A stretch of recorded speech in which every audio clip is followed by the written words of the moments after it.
চলন্ত ট্রেনে দরজা ধরে ছুটছেন এক যুবক। সেই যুবকের নাম বাপ্পি, সে একজন কুলি মজুর। আল্লাহ আপনার কড়া বিচার করবে, এই কথা বলার সঙ্গে সঙ্গে ট্রেনটি ছেড়ে দেন সেই যুবক।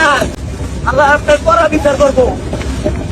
ট্রেনে বসে এক যুবক সামনে থেকে ভিডিও করতেছিল। সেই ভিডিও আপলোড দেওয়ার পরেই ভাইরাল হয়ে যায়। কমেন্ট বক্সে মানুষ বলতেছে আল্লাহ তাআলা যেন সত্যিই বিচার করে। বাপ্পি নামের সেই যুবক বলেন ট্রেনটি তারা মিস করতো, আমি উঠায় দিছি তাদেরকে। এর বিনিময়ে সেই লোকগুলো তাকে 10 টাকা দিতে চায়। বাপ্পি নামের যুবক আরো বলেন 700-800 টাকার টিকিট, ট্রেনে যদি আমি তাদেরকে না উঠায় দিতাম 700-800 টাকা তাদের লস হইতো এবং সময় লস হইতো। বিভিন্ন মানুষজন বলতেছে কুলিরা 200 টাকার ভাড়া 500 টাকা চায়।